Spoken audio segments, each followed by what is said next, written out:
Hello students, this is lecture number 10 on the topic aggregate demand and its related concept. हमने last lecture में ये देखा था कि what is the relationship between के and MPC and MPS. अपन ने investment multiplier के relationship देखे थे. के और एमपीसी का क्या है? Direct relation. मतलब अगर एमपीसी बढ़ेगा तो के भी इंक्रीज होगा, एमपीसी फॉल होगा तो के भी फॉल होगा. वहीं के और एमपीएस का क्या है? Inverse relation. अगर एमपीएस बढ़ता है तो के फॉल होगा, और अगर एमपीएस डिक्रीज होता है तो के इंक्रीज होगा. So this was in the last lecture which we have understood with the practical situation. Now let us understand some of the practical question related to investment multiplier. Okay, अब question आपके सामने है. क्या लिख रहा है? Find the value of MPS if the value of MPS 0.2, what is the value of multiplier? तो याद करो बेटा, फॉर्मूला क्या था के का? बताओ मुझे. एमपीएस से related what was the formula? के इज इक्वल्स टू 1 अपॉन में क्या जाएगा बेटा? 1 - MPS. एमपीसी था, याद रखना ऋषिका. हाँ. 1 - एमपीसी था, ये 1/एमपीएस. इसमें कोई 1 - नहीं होगा. यहाँ पे एमपीएस दिया हुआ है बेटा. सो अगर एमपीएस दिया हुआ है, so we will now put up the value 1/0.2. तो ये ऐसा करा तो ये आ जाएगा. तो ऊपर से डेसिमल हटा तो 50. के की वैल्यू कितनी आ गई मेरी? 5. ठीक है, it is the value of के, और ये आपका एमपीएस हो जाएगा. अपना एमपीएस 0 दिया हुआ है, के की वैल्यू आ जाएगी 5. तो जब भी ये क्वेश्चन आते हैं बेटा, दिस कम्स इन 2 और 3 mark question, that what will be the value of multiplier अगर आपका एमपीएस दिया हुआ है. तो अपने को यही फॉर्मूला लगाना है, के इज इक्वल्स टू 1/एमपीएस और 1/0.2 लगा के का आंसर निकाला 5. So this questions can be come in objective based type. Okay, आपको ऑब्जेक्टिव क्वेश्चन में यहाँ पे ऑप्शंस दे देंगे. सपोज दे दिया first option 5, for second option दे दिया 6, थर्ड ऑप्शन दे दिया 10 एंड फोर्थ ऑप्शन दे दिया सपोज 8. तो आपको बेटा आंसर के साथ option C, what are the mistake majorly what you have to do, जब भी आप ऑब्जेक्टिव के आंसर लिख रहे हो ना बेटा, उसके साथ ऑप्शन के साथ आंसर भी मेंशन करा करो. So this would be our answer A, that is 5. चलिए, moving further, let us do one or more questions. Now question is what?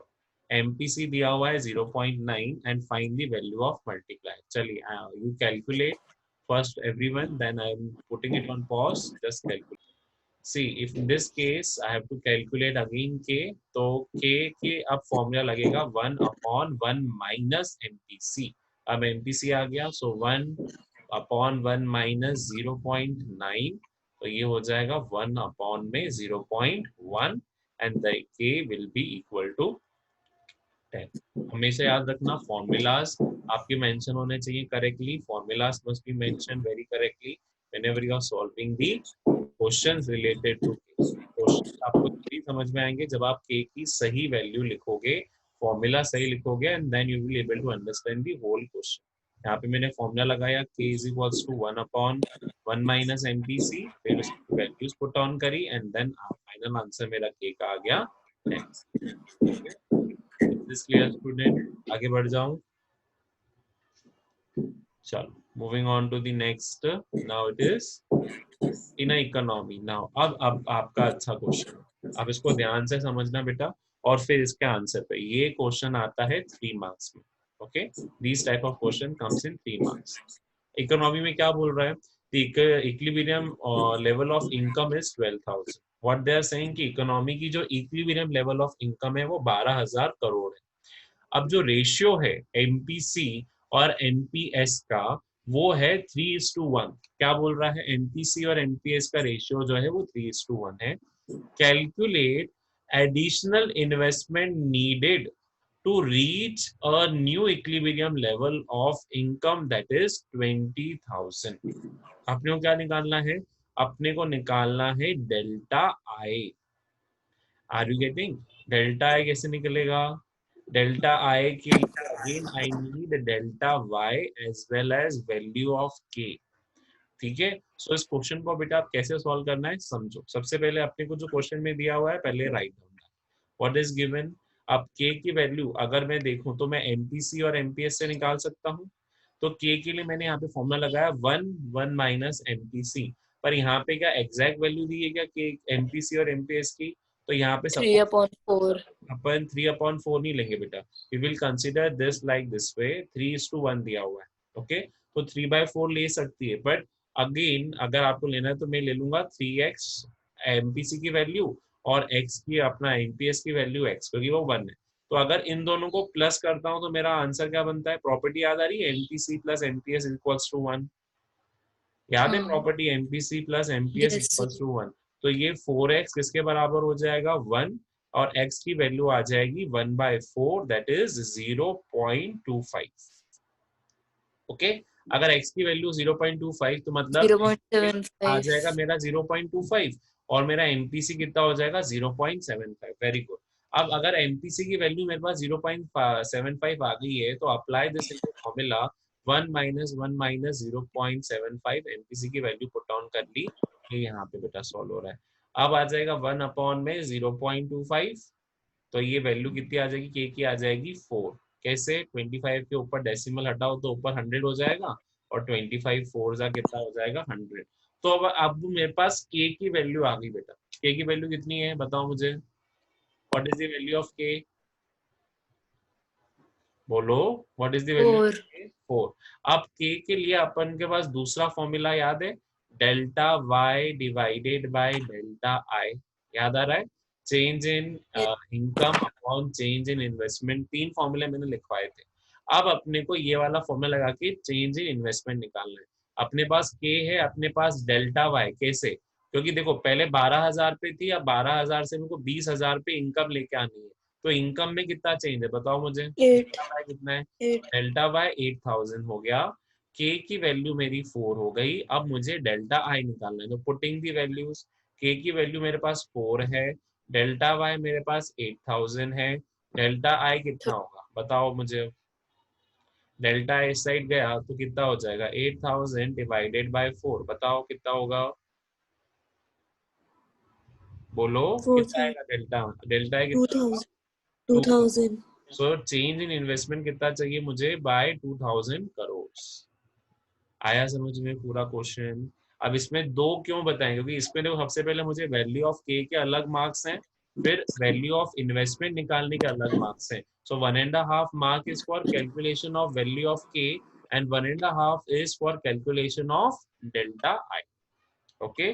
सो यहाँ पे देखो आगे बढ़ते हैं अपन, तो देखिए के इज इक्वल्स टू 1/1 एमपीसी, अपन ने आगे लगाया वैल्यूज निकाल के के की वैल्यू निकाल दी, 1.5 मार्क हो गए। देखो यहाँ पे हिंट भी दी हुई है उसकी, एमपीसी प्लस एमपीएस वाली प्रॉपर्टी की।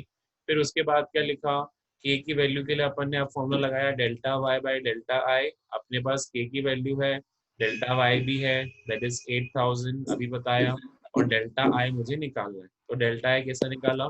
8,000 divided by 4,000, that is 2,000, that is required investment. Clear है बच्चा? Is this clear? Question is clear बेटा? क्वेश्चन मैं इसलिए कर रहा हूँ ताकि इस पे फोकस होना चाहिए आपका। Okay. So required investments are 2,000 crore. चलिए, this would be the last question, then we will go on to the theoretical part. Now, what the question is? In an economy, actual level of income is 500। क्या बोल रहे हैं कि income कितनी है? 500 crore. Whereas full level of employment income, मतलब जो नई इनकम होगी फुल एम्प्लॉयमेंट पे, वो 800 करोड़ है। The marginal propensity to consume is 0.75, मतलब एनपीसी की वैल्यू आपको दी हुई है 0.75, और ये जो दो वैल्यूज थी वो इनकम की। दी इंक्रीज इन इन्वेस्टमेंट हमको निकालना है, you have to calculate increase in investment. Again मुझे क्या निकालना है? डेल्टा आई निकालना है, so as to achieve full employment level, ताकि मैं 500 से 800 पे चला जाऊं। तो मुझे ये बताओ डेल्टा वाई कितना है बेटा? What is delta Y in this? 300. 300।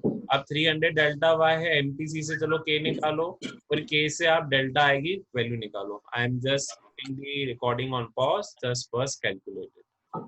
Okay students, let us see how to calculate। सबसे पहला के की वैल्यू अपन ने आई अपने पास, के की वैल्यू कितनी आएगी? First K is equals to 1/1 minus MPC, कितनी आई के की वैल्यू बताओ मुझे? K is equals to 4. 1/1 minus 0.75। Again आप K की वैल्यू होगी 1/0.25 दैट इज इक्वल्स टू 4। चलो अब डेल्टा आई के लिए कौन सा फॉर्मूला लगाएंगे, के वाला, K is equals to 4 equal delta to Y 300 upon divided I. By delta I. K की वैल्यू मेरे पास 4 है, डेल्टा वाई कितना है मेरे पास 300. 300 और डेल्टा आई मुझे निकालना है। सो डेल्टा आई उधर चला गया तो आखिरी में आपके पास बचा 300 75. Divided by 4 that is equals to 75। Very good Rishika. Okay, so these calculation, अब देखो 1.5 किसके थे, 1.5 was calculation of investment multiplier and 1.5 was calculation of delta. So this is the overall way to solve this particular questions whenever these questions comes in examination. एक बार आपको solution दिखा देता हूँ। First and foremost आपको के का वही निकालना है, K is equals to 1 minus MPC से के की वैल्यू अपन निकाल लेंगे दैट इज 1 माइनस 0.75। के की वैल्यू आ गई 4। Putting the values of K in delta Y and delta I formula, delta Y और डेल्टा आई फॉर्मूला में लगाया 4 300 और यहाँ पे डेल्टा आई की वैल्यू आ जाएगी 300 divided by 4 that is 75। Moving further, beta. Now let us understand what happens when production falls. क्या होगा impact on economy when production falls and this happens. What happens? सबसे पहला क्या होता है, इकोनॉमी श्रिंक होना शुरू हो जाती है, आपका जीडीपी फॉल होना शुरू हो जाएगा, आपके यहाँ पे अनएम्प्लॉयमेंट सिचुएशन एग्जिस्ट करना शुरू हो जाएगी। So first and foremost what happens, जब प्रोडक्शन कम हो जाता है तो economy shrinks and unemployment, as you can see in the situation of coronavirus, ना लेबर था ना कुछ था तो प्रोडक्शन क्या हो गया, पूरा पूरा फॉल होना लग गया, production started falling and ultimately what happened, आपके पास वो गुड्स अवेलेबल नहीं हो रहे थे, इकोनॉमी श्रिंक हो रही थी और अनएम्प्लॉयमेंट सिचुएशन और बढ़ती जा रही थी। Okay, so this is the particular reason what happens when production falls. Now we know the level of national income employment is determined by equilibrium level. अपन ने पहले ही पढ़ लिया what is equilibrium, what is over equilibrium, overfull equilibrium and what is under equilibrium. जो ADAS का impact है उससे affect होता है। तो अब थोड़ा समझ लेते हैं what is inflationary gap. Okay, मैंने ये पहले ही बताया, inflationary gap का दूसरा नाम क्या है बेटा, tell me what is the second name of inflationary gap. गौरव दिख रहा है स्क्रीन पे,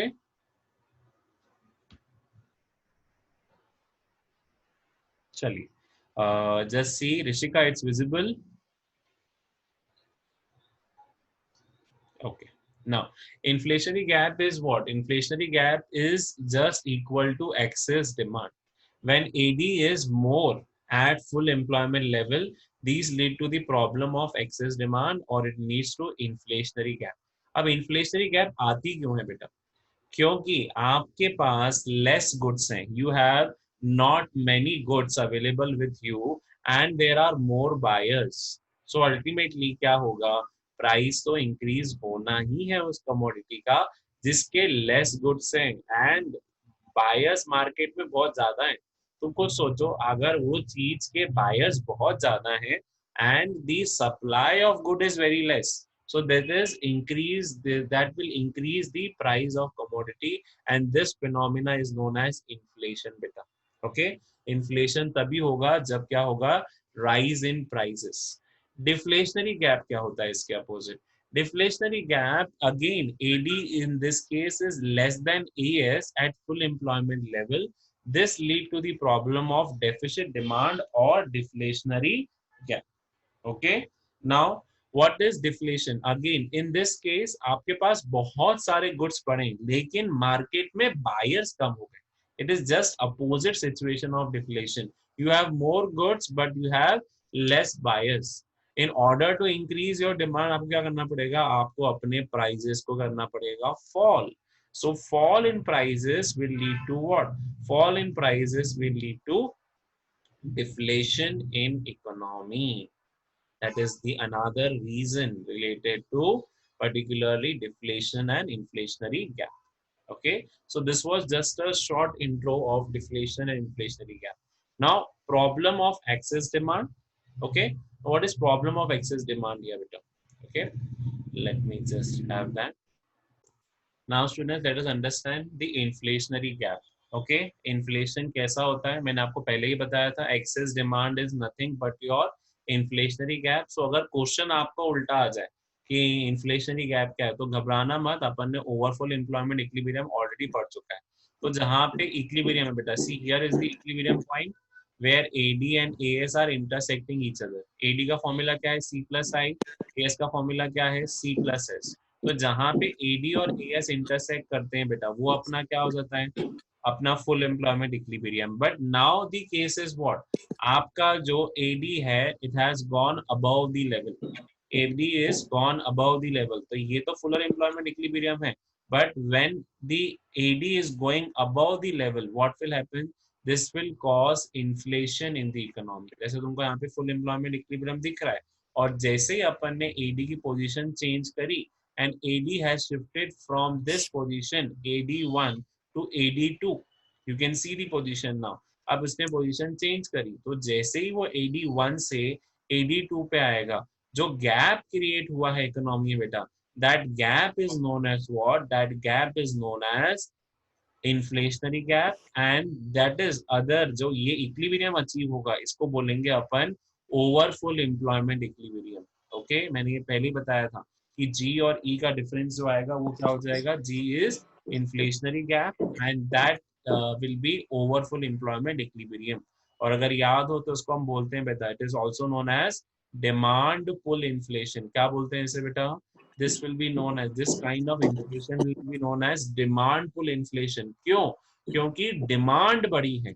aggregate demand has changed from this position to this position. So if demand has increased, that's why it will cause demand pull inflation and ultimately price क्या होने, price तो increase definitely होने ही होने. Okay, this will be known as inflationary gap and it is also known as excess demand. Now what are the causes of excess demand. क्या causes है आपके excess demand के. सबसे पहला कॉज अपन देखें तो rise in consumption expenditure. If you remember the formula of AD, AD का फॉर्मूला याद है, C plus I plus G plus X minus N. तो अगर एडी बढ़ रहा है तो ये कंपोनेंट भी तो इंक्रीज हुए होंगे, तो आगे एडी इंक्रीज हुआ. तो सबसे पहला कंजम्पशन एक्सपेंडिचर इंक्रीज हुआ, मतलब जब कंजम्पशन एक्सपेंडिचर इंक्रीज होगा तब भी एडी बढ़ेगा. दूसरा, राइज इन गवर्नमेंट एक्सपेंडिचर, तो गवर्नमेंट एक्सपेंडिचर ही बढ़ गए तो एडी भी बढ़ जाएगा. फिर तीसरा, राइज इन एक्सपोर्ट, एंड यहाँ पे आप डाल सकते हो डिक्रीज इन इम्पोर्ट, क्योंकि इम्पोर्ट क्या होंगे, माइनस होते हैं, तो इम्पोर्ट माइनस होंगे तो अल्टीमेटली एडी और बढ़ जाएगा. Okay, and last one that is increase in investment. So ये सारी चीजें क्या है बेटा, these all things are the reasons for what, these all things are the reasons for particularly increase in aggregate demand. Okay, reason समझ में आ गए बेटा, what are the reasons for increase in aggregate demand, because this is also a question. Okay, and one more reason that is highlighted here बेटा, there is more supply of investment. ये तो मैंने बता दिया कि rise in private investment and demand, that is I. तो जब money का सप्लाई बढ़ जाता है, ये मनी चैप्टर में भी पढ़ा था अपन ने, मनी एंड बैंकिंग चैप्टर में. So when there is more money supply, this will cause inflation in the economy. Okay, so inflation आने के ये क्या है कॉजेस बेटा आपके सामने. फिर उसके बाद इफेक्ट क्या है, what is the effect of inflation. Price क्या हो जाएगा, इंक्रीज. आउटपुट क्या होगा, not, there is no change in output because already हम फुल एम्प्लॉयमेंट इक्विलिब्रियम अचीव कर चुके हैं. तो जितना आउटपुट रिक्वायर्ड था वो ऑलरेडी अचीव्ड है. सो आउटपुट पे कोई इफेक्ट नहीं आएगा बेटा. And what will be the effect on employment, employment पे भी कोई इफेक्ट नहीं आने वाला है. क्यों नहीं आने वाला है, there is a reason why, because we have already achieved full employment equilibrium. हमने already full employment equilibrium achieve कर लिया है and we are now going to over full employment equilibrium. We are now moving towards the over full employment equilibrium. So whenever in this case, याद रखना, जब भी आपका inflationary gap होगा तो आउटपुट पे कोई इफेक्ट नहीं आएगा, ना ही एम्प्लॉयमेंट पे कोई इफेक्ट आएगा. only effect will be on the price, that price increases. Price क्या हो रहा है आपका, price will definitely increase and there is no effect on output, no effect on employment. Okay, that is the major cause when we are studying inflationary gap. Okay, आगे बढ़े। Profit पे क्या असर आएगा? प्रॉफिट बढ़ेगा क्योंकि प्राइस बढ़ रहा है, तो firms will enjoy normal profit. दूसरा, कंज्यूमर्स के इफेक्ट पे क्या आएगा? They are the losers in this game, क्योंकि उनको ज्यादा पे करना है, उनकी रियल इनकम क्या हो जाएगी? Fall. Okay, and on the economy, economy will be on a boom condition. Economy किस पे रहेगी? क्योंकि प्राइजेस हर चीज के बढ़ रहे हैं, so if there is increase in prices, ultimately economy यहाँ पे सेटबैक पे नहीं रहेगी, economy will be at boom. Clear है बेटा यहाँ तक? That is just the introduction of inflation. Now let us understand what is deflationary gap and then we will end up today's session. What is deflation? Deflation मैंने पहले ही बता दिया कि deflation कब आएगा बेटा? डिफ्लेशन तब आएगा जब हम ओवर फुल एम्प्लॉयमेंट में ना जाते हुए अब फुल एम्प्लॉयमेंट के नीचे जा रहे हैं। देखो, ये डायग्राम अपन ने पहले भी देखा। अब क्या हो रहा है? अब आप फुलर एम्प्लॉयमेंट के नीचे जा रहे हो। फुल एम्प्लॉयमेंट इक्विलिब्रियम ऑलरेडी आप अचीव कर चुके हो। जैसे यहाँ पे E is my full employment equilibrium, I have already achieved my full employment equilibrium, but now I am going from AD1 to AD2, but not in upward direction. Now I am going in downward direction. और जो ये gap आया है बेटा, again that gap will be consider as what? That gap will be consider as deflationary gap, या फिर उसको क्या बोल सकते हैं हम? Deficit demand. Is this clear? ये गैप दिख रहा है आपको बेटा, ईजी वाला? Is it visible everyone? Rishika, Gaurav, it is visible? चलिए, सो देखिए गैप है बेटा, this gap is known as what? This gap is known as deflationary gap, क्योंकि ये ई हमारा फुल एम्प्लॉयमेंट इक्विलिब्रियम था, इसके नीचे आपका अब क्या हो रहा है? अब इक्विलिब्रियम अचीव हो रहा है। This gap is consider as deflationary gap. Now इसके जस्ट अपोजिट बेटा कॉजेस क्या होंगे? जो अपन ने इंक्रीज अपने देखे थे इन केस ऑफ इन्फ्लेशन, उसके जस्ट अपोजिट कंजम्पशन एक्सपेंडिचर कम हो जाएगा, गवर्नमेंट एक्सपेंडिचर कम हो जाएगा, एक्सपोर्ट्स कम हो जाएंगे। तो यहाँ पे याद रखना इंपोर्ट्स बढ़ जाएंगे, क्योंकि इंपोर्ट्स क्या है? एक्स माइनस एम है, तो एक्सपोर्ट अगर कम हो रहा है तो इंपोर्ट क्या होगा? बढ़ जाएगा। फिर fall in supply of money, money supply क्या हो रहा है? Money supply is getting fall here, money supply decrease हो रहा है, this causes deflation. And last is ultimately there is fall in investment also. Okay, investment भी क्या हो रहा है यहाँ पे? Fall, that is the causes of deflationary gap. अब उसका इम्पैक्ट क्या है? What is the impact on price बेटा? what impact the inflation is gap is having on price? just उसके अपोजिट सोचो, यहाँ पे क्या होगा? प्राइस में फॉल, आउटपुट भी बेटा इसमें कम होगा। क्यों? क्योंकि प्राइसेस कम मिल रहे हैं, तो अनसोल्ड इन्वेंट्री ज्यादा होगी, तो आउटपुट अब क्या होगा? Output will not be able to produce more. So जो प्रोड्यूसर है वो अपना आउटपुट क्या करना चाहेगा? the producer will start reducing the output. Okay, here the producer will start what? The producer will start reducing the output, and ultimately employment पे क्या effect आएगा? employment में this will cause involuntary unemployment. क्यों involuntary unemployment cause कर रहा है बेटा? Why? Because this is situation where the persons are willing and able to work but will not find work. वो वॉलेंटरी अनएम्प्लॉयड नहीं हो रहे हैं, उनको बाहर निकाला जाएगा, क्योंकि आउटपुट क्या हो रहा है? आउटपुट कम, प्रॉफिट्स कम हो रहे हैं प्रोड्यूसर्स के, ultimately that will B causing involuntary unemployment. This is the last slide of today. On profit क्या इफेक्ट होगा बेटा? the producers will now get less profit and they will suffer from losses, और rather than कोई profit ही नहीं है क्योंकि उनके पास unsold stock बहुत ज्यादा पड़ेगा।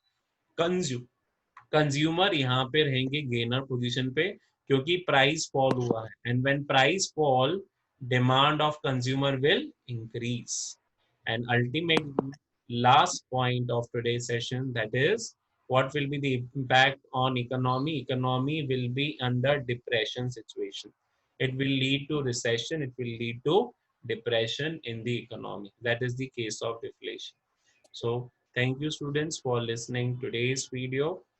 Do subscribe the channel for further updates and getting more videos related to economics. Thank you students.